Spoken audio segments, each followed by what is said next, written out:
لا شيء مما ترى تبقى بشاشته، يبقى الإله ويفنى المال والولد. لم تغن عن هرمز يوما خزائنه، والخلد قد حاولت عاد فما خلدوا. أين الملوك التي كانت لعزتها من كل باب إليها وافد يفد؟ انظر لمن ملك الدنيا بأجمعها، هل راح منها بغير القطن والكفن؟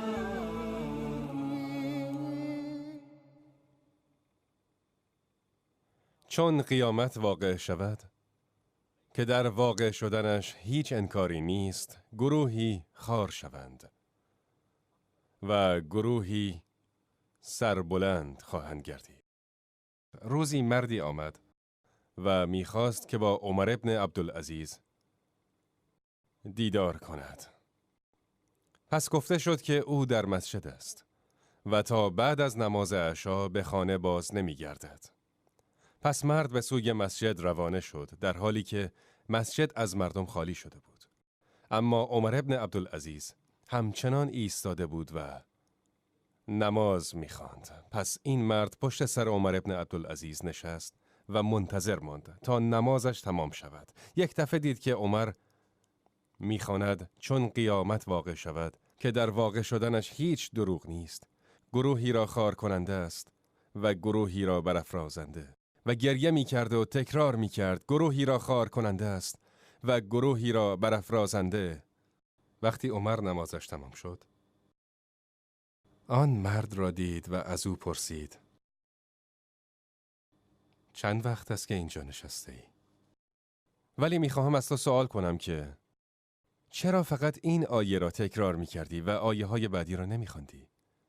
پس به او گفت: بشنو ای فلانی، هنگامی که در روز قیامت در صور دمیده شود و واقعه به وقوع پیوست و مردم آن را به خوبی دیدند و آن را درک کردند که در واقع شدنش هیچ دروغی نیست، همه مکذبین و کافران و هر آن که می گفت ما فقط از مادرانمان به دنیا می آییم و سپس زمین ما را در خود فرو می برد، همه تکذیب کنندگان به قیامت هنگامی که از قبور خود برمی خیزند و قیامت بر آنها برپا شده است، همه آنها ایمان می آورند که قیامت حق است. گفت که در آن هنگام بعضی از اقوام را به پایین می کشانند که پس از آن هرگز بالا کشیده نمی شوند و اقوامی را بالا می کشانند که بعد از آن هرگز به پایین کشیده نخواهند شد. روزی که چشمها خیره شود و ماه تیره شود و آفتاب و ماه در یک جای گردآیند، انسان در آن روز میگوید راه گریز کجاست و هرگز پناهگاهی نیست. قرارگاه همه در این روز نزد پروردگار توست. در این روز آدمی را از هر چه پیشا پیش و بعد از خیش فرستاده و گذاشته است خبر میدهند. هر آنچه از اعمالی که قبل از مرگ خود ترک کرد و هر آنچه از عمل صالح یا بد که بعد از مرگ خود بر جای گذاشت به او ملحق خواهد شد. سلف صالح که رحمت الله بر آنها باد همیشه چنین قدمگاه‌هایی را به خاطر می‌آوردند و اینکه به جز اخلاص برای الله تعالی و اصلاح اعمال خود چیز دیگری به درد آنها نمی‌خورد. سلام و صلوات الله بر او باد فرمود: اگر کسی ظلمی در حق برادر خود روا داشته باشد، مثلا اگر صاحب مغازه‌ای از تو پولی می‌خواد یا پول صاحب مدرسه رو نداری یا اینکه ارث را بین خود و برادران تقسیم کردی و همچنان 10,000 تومان به فلان و 20,000 تومان به فلانی قرض داری، هر کسی در حق برادر خود ظلمی روا داشته، پس امروز از او حلالیت بطلبد قبل از اینکه نه دینار و درهمی در کار باشد. مردم در پیشگاه الله تعالی برمیخیزند، سپس این آن حق خود را از او طلب میکنند، پس حق خود را نمییابد، اموالی نمییابد. سلام و صلوات الله بر او باد فرمود: همانا نیکی‌ها و بدی‌ها باقی میمانند. و در روایتی بعضی از صحابه سوال کردند، گفتند ای رسول الله، حتی اگر چیز کمی باشد، یعنی چیز کمی باقی مانده باشد؟ یعنی حتی اگر چیز کمی باشد؟ فرمود حتی اگر یک شاخه یا چوب مسواک باشد، حتی اگر مسواکی را به ناحق برده باشی، در روز قیامت در مورد آن از تو سوال خواهد شد. یکی از سلف از دنیا رفت. او انسان صالحی بود. پس بعضی از یارانش 1 سال بعد از وفاتش او را در خواب دید و از او پرسید که تو را چه شده است؟ گفت بر من سخت گرفته شد، اما رحمت الله من را در بر گرفت. از او پرسید چگونه؟ گفت که در مورد هر چیزی از من سوال شد، حتی در مورد یک تیکه از کاهی که برای پاک کردن دندانم برداشته بودم از من سوال شد. یعنی از یک توده کاه انباشه شده رد شده بود و از آن یک تکه چوب برداشته بود تا دندانهایش را پاک کند. الله تعالی از او سوال می کند که چرا آن را بدون حق برداشتی؟ عبدالله بن مبارک برای طلب علم وارد مرو شد. پس هنگامی که داشت احادیث را از شیخ خود یادداشت می کرد، مدادش شکست. به بغل دستیش رو کرد و مداد او را برداشت و نوشته را کامل کرد. سپس آن را داخل کتاب‌های خود گذاشت و از مرو خارج شد. پس هنگامی که نصفه راه را رفته بود و کتاب‌های خود را برای خواندن بیرون آورد، آن مداد را دید. و آن مداد از اموال آن طالب بود. با خود نگفت که این یه چیز ساده‌ایه و اون آدم از این قلم بی‌نیازه و این چیز کمی و قیمتی نداره و غیره. پس بار دیگر به همان مکان برگشت. با اینکه شب را در راه بود، برگشت و این مداد را به صاحبش داد و گفت که از تو معذرت می‌خواهم که آن را بدون هیچ حقی برداشتم. پس دوباره برگشت. آنها بر اخلاص داشتن در اعمال حرص می‌ورزیدند، چرا که اخلاص برای الله تعالی علامت قبول است و ممکن است بعضی اوقات چیزی پیش بیاید که باعث توجه انسان به اخلاص شود.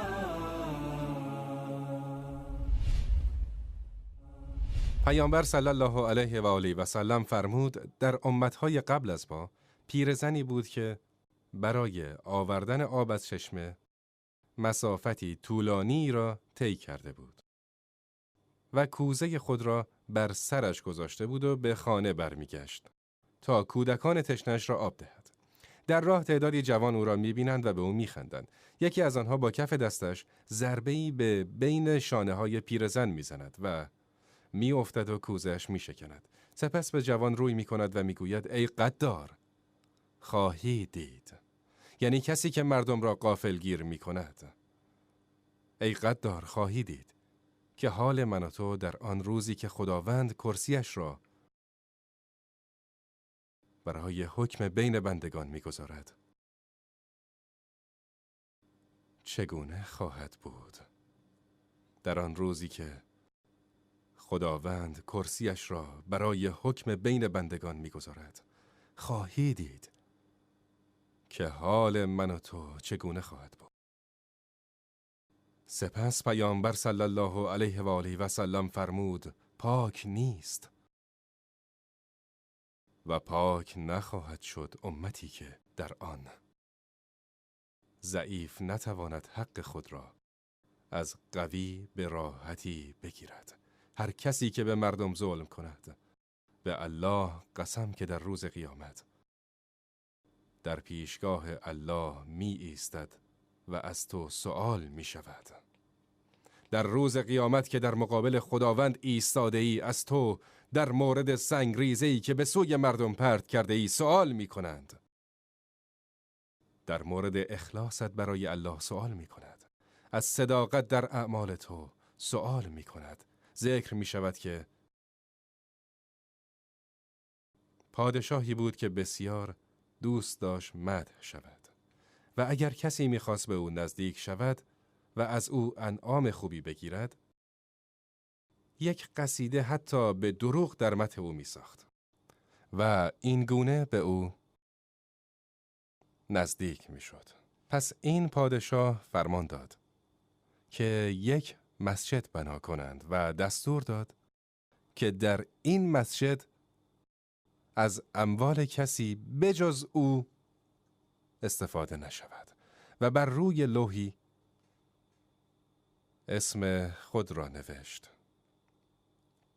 و بر جانب مسجد نهاد که همانا این مسجد فلانی فرزند فلانی است. در حالی که مسجد هنوز در شرف احداث بود و هنوز آماده نشده بود. ولی این از بابت این بود که او را بستاید و او را مدح کنند و از او تشکر کنند. سپس شبی در خواب دید که یک فرشته از آسمان آمد و اسم فلان زن را بر روی آن لوح نوشت. پس هنگامی که صبح بلند شد، آزرده خاطر شد و کسی را فرستاد تا آن لوح را نگاه کند. پس دید که اسم خودش بر آن است.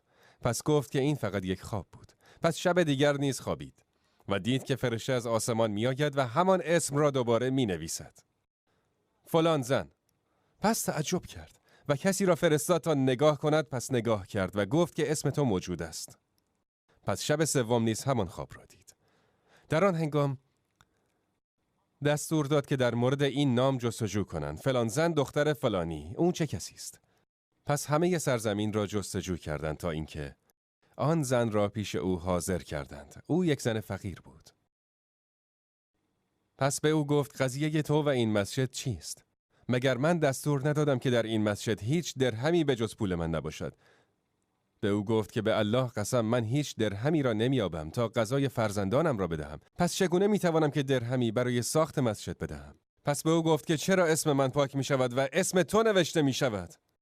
پس گفت به الله قسم که کاری نکردم به جز اینکه روزی از مسجد می گذشتم و با تعجب به ساخت آن نگاه می کردم. پس اسبی را دیدم که بر روی آن آجر نهاده بودند در حالی که آب از آن دور بود. یعنی مکان خاص آبخوری موجود بود ولی از آن اسب دور بود و آن تنابی که به آن بسته شده بود آن را از رسیدن به آب منع می کرد. پس می گوید آمدم و آن ظرف را با دستان خود حمل کردم و به آن اسب نزدیک کردم. پس آب خورد و این تنها کاری بود که من انجام دادم و به الله قسم هیچ کار دیگری نه. پس آن پادشاه به او گفت که تو این را برای الله انجام دادی. پس الله از تو قبول کرد و من این مسجد را برای غیر الله بنا کردم. پس الله آن را از من قبول نکرد. سپس دستور داد که اسم او پاک شود و اسم آن زن نوشته شود. اخلاص داشتن برای الله تعالی شرط قبول اعمال است. هنگامی که مردم در پیشگاه الله برخیزند و اعمال نمایان گردند، هر عملی که برای الله نباشد قبول نمی شود. سبحان الله. قیامت در روز جمعه برپا می شود. دمیدن در صور، دمیدن دوم، همانی که آسمان با آن شکافته می شود و کوهها روانه می شوند و دریاها شعله‌ور می شوند و ماه و خورشید خسوف می شوند و با هم جمع می شوند. این دمیدن دوم است که در روز جمعه به وقوع می پیوندند.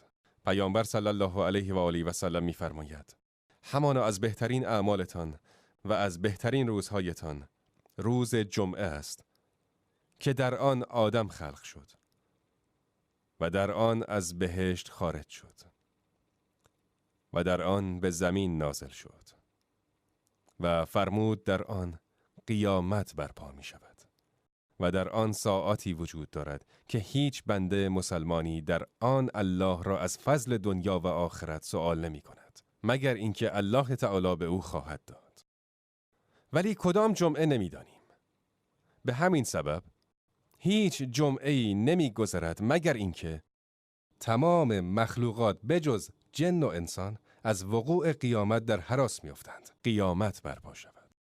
ولی نمی توانیم مشخصاً بگوییم کدام جمعه است، اما روز قیامت روز جمعه است. الله تعالی در مورد احوال مردم در روز قیامت فرمود و چون شتران آبستن به حال خود رها شوند. اشار یعنی شتران گران قیمت، شترانی که صاحبش عاشق آن است، که در قیمت گذاشتن بر روی آن غلو کند و ممکن است در پرورش آن بیش از خود به آن اهمیت دهد و امروزه به وضوح روشن است بعضی از شتران با قیمت‌های میلیونی به فروش می‌رسند و برای آنها دکترهای آماده کردند و آنها را گرامی می‌دارند و بهشون غذا می‌دهند و بعضی وقتها بهتر از یک انسان به او می‌رسند. این شترانی که صاحبان آنها به آنها افتخار می‌کنند یا به اسب خود افتخار می‌کنند یا به زیاد بودن گاوهای خود افتخار می‌کنند، قاطرهای خود افتخار می‌کنند و یا همچنین به زیاد بودن گوسفندانشان افتخار می‌کنند، هنگامی که روز قیامت فرا برسد و مردم از قبور خود مبعوث شوند، هیچ کسی به آنها اهمیت نمی‌دهد. کسی به آن نمی‌نگرد. با مردم مشهور می‌شوند. پس شیرها، ببرها، پلنگها و گرگها با مردم مشهور می‌شوند و همانند آنها در هول و ترسند. و الله تعالی حال دختری خردسال را بیان می‌کند که به او ستم شده. پس الله در روز قیامت او را یاری می‌دهد و چون از دختر زنده به گور شده پرسیده شود که به چه گناهی کشته شده، اعوذ بالله. در جاهلیت اگر زن کسی دختری به دنیا می آورد، او دختر را بر می داشت و در حالی که در دستان او دست و پا می زند، برای او چاله‌ای درست می کرد و او را در آن پرت می کرد و روی آن را با خاک می پوشاند و از دنیا آمدن دختر ناراحت می شدند و گمان می کردند که به دنیا آمدن دختران برای آنها عار به دنبال می آورد. اسلام آمد و زن را گرامی داشت و پیامبر صلی الله علیه و آله و سلم به شوهر زن توصیه کرد که با همسرش به نیکی رفتار کند و فرمود بهترینتان کسی است که برای خانواده‌اش بهترین باشد و من بهترین شما برای خانواده‌ام هستم. یعنی هر کسی 2 دختر را کفالت و حفاظت کند، هر کس به 2 دختر کمک کند تا اینکه به سن بلوغ برسند، برای او حجابی در مقابل آتش می‌شوند. برای او حجابی در مقابل آتش می‌شوند. پیامبر صلی الله علیه و آله و سلم کسی که دختران خود را تربیت کند می‌ستاید. او فاطمه و زینب و رقیه و ام کلثوم را تربیت نمود و آنها را گرامی می‌داشت. پس هنگامی که فاطمه که رضای خدا بر او باد نزد او می‌آمد، اگر نشسته بود از جای خود بر می‌خاست و او را در آغوش می‌گرفت و می‌گفت ای دخترم خوش آمدی. سپس او را در جای خود می‌نشاند. در جاهلیت دختر را زنده به گور می‌کردند و اگر دختر بزرگ شد و جان سالم به در برد، او را از میراث محروم می‌کردند. سر او را با میراث پدر به ارث می‌برد. یعنی اگر پدری می‌مرد و 3 یا 4 زن داشت، در حالی که در جاهلیت بیش از اینها نیز ازدواج می‌کردند. پس پسر می‌آمد و گوسفند و گاو و شتری که پدر به ارث گذاشته بود را بر می‌داشت و همچنان زنان او را نیز وارث می‌شد. پس الله تعالی فرمود شما را حلال نیست که زنان را برخلاف میلشان به ارث ببرید. و الله تعالی تبیین کرد که همانا مادر و خواهر ارث میبرند و همانا دختر نیز ارث میبرد. پس الله تعالی او را گرامی داشت، اما در جاهلیت او را دفن میکردند. پس الله تعالی هر کسی را که او را دفن کرده سوال میکند و چون از دختر زنده به گور شده پرسیده شود که به چه گناهی کشته شده است، برای چه او را دفن کردی، برای چه روح او را گرفتی، همان گونه که ذکر کردند، همانا یک مرد اعرابی زنش دختری به دنیا می آورد تا اینکه 6 دختر به دنیا آورد، سپس دوباره حامله شد. هنگامی که وقت وضع حمل شد گفت که اگر دختر به دنیا آوری از تو جدا می شوم. پس دختر 7می را به دنیا آورد و او را ترک کرد. او را طلاق نداد، فقط او را ترک کرد. پس کسی را نزد او فرستاد و گفت برای چه ابو حمزه نزد ما نمی آید و در خانه دیگری زندگی می کند؟ به سبب اینکه پسر به دنیا نمی آوریم خشمگین است. به الله قسم این دست ما نیست، همانا ما از آن کشاورز خود هستیم و آنچه را که درون ما کاشتن را می پرورانیم. همانا ما از آن کشاورزان خود هستیم و آنچه را که درون ما کاشتن می پرورانیم. می گوید که این دست من نیست. این دست من نیست که نر باشد یا ماده. و هنگامی که این را شنید به نزد او برگشت این احوال بعضی از مردم در آن جایگاه بزرگ است. لا شيء مما ترى تبقى بشاشته يبقى الإله ويفنى المال والولد لم تغن عن هرمز يوما خزائنه والخلد قد حاولت عاد فما خلدوا أين الملوك التي كانت لعزتها من كل باب إليها وافد يفد انظر لمن ملك الدنيا بأجمعها هل راح منها بغير القطن والكفن لا شيء مما ترى تبقى بشاشته يبقى الإله ويفنى المال والولد لم تغن عن هرمز يوما خزائنه